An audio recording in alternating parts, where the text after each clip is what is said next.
30 करोड़ देवी देवताओं से आह्वान करते हैं कि ऐसे लोगों को सद्बुद्धि दे। स्वाहा। हे प्रभु, ये मनबुद्धि लोग हैं, इनको क्षमा करना, इनको सद्बुद्धि दो। स्वाहा। कुछ लोग जो बाबा साहब की प्रतिमा लगेगा विरोध कर रहे हैं, ऐसे लोगों को अकल प्रदान करें। स्वाहा। हम यहाँ से कहना चाहते हैं कि ये लोग ग्वालियर में भाईचारा मंच फहराए, इनको सद्बुद्धि प्रदान हो। स्वाहा। भर्गो देवस्य धीमहि धियो यो न प्रचोदयात्। देश के पहले कानून मंत्री, संविधान निर्माता डॉक्टर भीमराव अम्बेडकर की ग्वालियर हाईकोर्ट परिसर में प्रतिमा स्थापित करने की मांग को लेकर और प्रतिमा स्थापित करने की प्रक्रिया को लेकर विवाद खड़ा हो गया है। एक पक्ष इसका विरोध कर रहा है तो दूसरा पक्ष इसका समर्थन कर रहा है। हमारे साथ में कुछ एडवोकेट्स हैं, उनसे जानना चाहते हैं कि आज उन्होंने ज्ञापन दिया है। क्या नाम है आपका? मेरा नाम विश्वजीत रतौनिया एडवोकेट है। तो आज क्या जो ज्ञापन दिया है, किस मुद्दे को लेकर दिया है? देखिए, बाबा साहब की मूर्ति हाईकोर्ट परिसर में, ग्वालियर हाईकोर्ट परिसर में स्थापित की जा रही है और तमाम सारे एडवोकेटों के जो है सहयोग से चीफ जस्टिस के माननीय चीफ जस्टिस के आदेश पर जो है हाईकोर्ट के सहमति से उस प्रतिमा का निर्माण चल रहा है। असल में देश के पहले कानून मंत्री के तौर पर और देश के संविधान रचयिता के तौर पर बाबा साहब की वकील के रूप में जो है प्रतिमा स्थापित की जा रही है, लेकिन कुछ लोगों के द्वारा बार का माहौल ख़राब किया गया, हाईकोर्ट जिला न्यायालय का माहौल ख़राब किया गया और वकीलों के बीच में ही बेमनस्ता पैदा करने का काम किया गया। आज हम लोग असल में बाबा साहब की मूर्ति के समर्थन में और बेमनस्ता के खिलाफ कि बाद में एकता बनी रहे, बाद में अखंडता बनी रहे, जो है और धन्यवाद पत्र के साथ, ज्ञापन धन्यवाद पत्र के साथ हम लोग जहाँ आए थे और सैकड़ों की तादाद में हम लोग जहाँ आए और हमने वो धन्यवाद आभार पत्र, ज्ञापन पत्र जो है हमने माननीय रजिस्ट्रार महोदय के माध्यम से चीफ जस्टिस महोदय को देने का काम किया है और हमने उसमें ये कहा है कि आपने जो ऐतिहासिक फैसला लिया, उस ऐतिहासिक फैसले की हम सभी एडवोकेट जो ग्वालियर हाई कोर्ट में और ग्वालियर के जिला न्यायालय में प्रैक्टिस करते हैं, वो सभी लोग आपके इस फैसले की सराहना करते हैं और आपसे एक ये मांग भी करते हैं कि इस मूर्ति का काम जो है जल्द से जल्द पूरा किया जाए और 14 अप्रैल 2025 तक इसको जो है उद्घाटन कर दिया जाए। हमारे साथ में ओबीसी महासभा राष्ट्रीय कोर कमेटी के सदस्य एडवोकेट धर्मेंद्र कुशवाहा भी हैं। मूर्ति क्यों लगना चाहिए परिसर? देखिए, भारत के भाग विधाता हैं, संविधान निर्माता हैं, प्रथम कानून मंत्री हैं। दूसरी बात, जिस प्रकार से बाबा साहब ने इस देश के अंदर रिजर्व बैंक का स्थापना करी, अर्थव्यवस्था पूरे भारत के अंदर बनाने का काम किया और दूसरी बात, हम हमारे अधिवक्ता साथियों के वो एक सिंबल है, वो प्रतीक है, वो हमारी भावना है, हमारे हृदय, हमारा दिल है बाबा साहब अम्बेडकर। इसलिए इस मूर्ति को लगना चाहिए, क्योंकि जिस प्रकार से वकीलों, ग्वालियर के उच्च न्यायालय परिवार के सदस्यों के द्वारा माननीय चीफ जस्टिस साहब को एक ज्ञापन दिया कि बाबा साहब अम्बेडकर की उच्च न्यायालय में एक प्रतिमा लगना चाहिए, जिस प्रकार से भारत की सर्वोच्च न्यायालय सुप्रीम कोर्ट में बाबा साहब अम्बेडकर की मूर्ति CGI चंद्रचूड़ साहब के द्वारा लगाई गई थी और उसका एक दूसरा उदाहरण हम चाहते थे और हमारे वकील भाइयों की एक मांग थी कि हमारे उच्च न्यायालय में भी लगाया जाए। हमारे साथ में आप एडवोकेट बौद्ध हैं। ये प्रतिमा स्थापित को लेकर जैसे कुछ लोग विरोध कर रहे हैं, तो क्या विरोध आपस में ऐसे लग रहा है कि वकील ही आपस में दो खेमों में बट रहे हैं?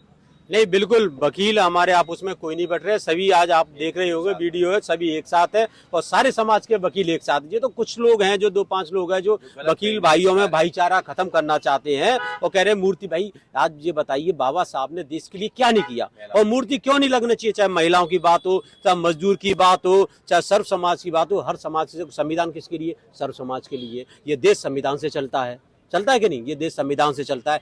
प्रथम कानून मंत्री बाबा साहब रहे, संविधान बनाने में संविधान सभा के अध्यक्ष बाबा साहब रहे, पूरे देशों में अगर घूमने का काम किया और सारे देशों से जो किसी फंडामेंटल राइट्स हैं या कानून प्रक्रिया है, तो वो सारे पूरे देश में एक समावेश जो अच्छे से अच्छा कानून हो सकता है इस देश के लिए और इस देश में नागरिक स्वाभिमान सम्मान का जीवन जिए, उसके लिए बाबा साहब ने देश के लिए काम किया। इसलिए बाबा साहब की मूर्ति लगना चाहिए। एक चीज बताना चाहता हूँ कि यो गलत फहमी में यो लोग प्रचार हो रहा है कि बार टूट गई है हमारे वकील भाई बट गए, ऐसा कहीं भी नहीं है।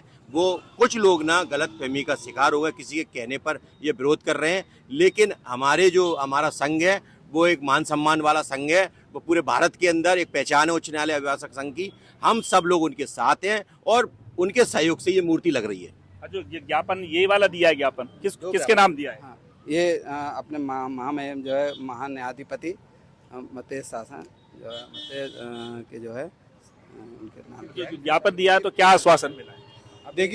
देखिए माननीय रजिस्ट्रार साहब की तरफ से बहुत अच्छा आश्वासन मिला है और उन्होंने जो आश्वस्त किया है कि मूर्ति लगाने के आदेश हैं और वो मूर्ति जो है मूर्ति का काम चल रहा है और जल्द से जल्द हम जो है मूर्ति जो है स्थापित करने का काम करेंगे और 14 अप्रैल से पहले मूर्ति यहाँ लग जाएगी और 14 अप्रैल तक उसका उद्घाटन कर लिया जाएगा।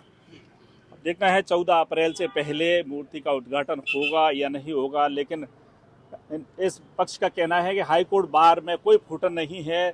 कुछ लोग चुनिंदा लोग हैं जो इसका विरोध कर रहे हैं, बाकी सारी बार एक है और चाहती है कि प्रथम कानून मंत्री देश के संविधान निर्माता डॉक्टर भीमराव अम्बेडकर की प्रतिमा हाईकोर्ट परिसर में स्थापित की जाना चाहिए।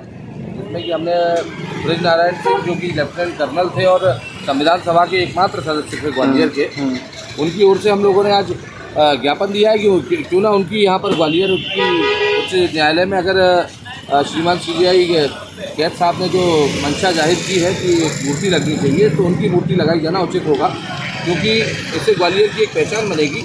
और लेफ्टिनेंट कर्नल ब्रजराज नारायण जिसको कि अब लोग बाग लगभग भूल से चल रहे हैं, आने वाली आगामी जो पीढ़ी रहेगी उनको पता रहे कि ग्वालियर से का भी योगदान संविधान सभा में रहा है। राजनीतिक पार्टियों का इशू है न्यायालय प्रदर्शन में। मेरा कुछ लोगों ने यहाँ थोड़ा सा समस्या उसमें समझने में गलती करी है कि हम तो डॉक्टर भीमराव अम्बेडकर उनकी मूर्ति का विरोध कर रहे हैं। हमारा उनका कोई विरोध नहीं है। जो भी जिस व्यक्ति को भारत रत्न की उपाधि मिलती है वो बाकी में मान होता है, और जो भी कोई आदमी स्वतंत्रता संग्राम सेनानी रहा हो, पूरे पुराने रहे हैं, तो वो हमारे आदरणीय होते हैं और अनुकरणीय होते हैं। लेकिन हमारा उनका विरोध नहीं है। हमारा पूरा विरोध है कि प्रक्रिया का, कि प्रक्रिया से आप खेलो नहीं, और उस प्रक्रिया के पीछे बहुत कुछ कारण है। हमारी न्यायालय की गरिमा खराब होगी, इसलिए मैं उसको आपको बता नहीं पा रहा हूँ। आगे जरूरत पड़ी तो उसको ओपन करूँगा। इस पूरी प्रक्रिया में मूर्ति नहीं, अम्बेडकर जी को बदनाम किया जा रहा है। अम्बेडकर जी की मूर्ति लगाने के नाम पे जो प्रक्रिया हुई है, जो कलेक्टर के जो हुई है, वो प्रक्रिया खराब है। वो इस पूरी हाईकोर्ट के जजेस की वैल्यू खराब करती है। वो प्रक्रिया का हमारा विरोध है। अगर न्याय सुरक्षित नहीं रहा तो आम आदमी को किसी को न्याय नहीं मिलेगा। आपको इसके हमारे बार के अधिकारियों ने बार ने एक रिजोल्यूशन पास किया कि हमारे यहाँ हमें यही समझ में नहीं आया, ना तो किसी हाईकोर्ट का आदेश है, ना चीफ जस्टिस का आदेश है, किसी के आदेश के बगैर एक ऐसा चबूतरा बना दिया, गड्ढा खोद के मालूम नहीं क्या करने जा रहे हैं। तो पता चला कि अम्बेडकर की मूर्ति लग रही है। सवाल ये नहीं है कि अम्बेडकर की लग रही है, राम जी की लग रही है। सवाल ये है कि हाईकोर्ट के प्रमाइस से इसमें बिगर किसी अथॉरिटी के, बिगर किसी ऑर्डर के कोई मूर्ति लगना या उसमें खोदना, उसका डिस्टर्ब करना, वो किसकी अनुमति से हो रहा है, इस बात का विरोध है। दूसरा विरोध ये है कि क्यों अम्बेडकर की लगे, ना जात है ना बात है, ये कोई मतलब नहीं है। जब सुप्रीम कोर्ट ने ही कह रखा है कि कोई भी मूर्तियां इस तरह की कहीं स्थापित नहीं होना चाहिए, ना राम जी की हो, ना कृष्ण जी की हो, ना हनुमान जी की हो, ना अम्बेडकर की हो, किसी की नहीं हो, तो क्यों लगाई जा रही है, किसके आदेश से, कौन खर्च इसका उठा रहा है, ये आज तक किसी को नहीं पता।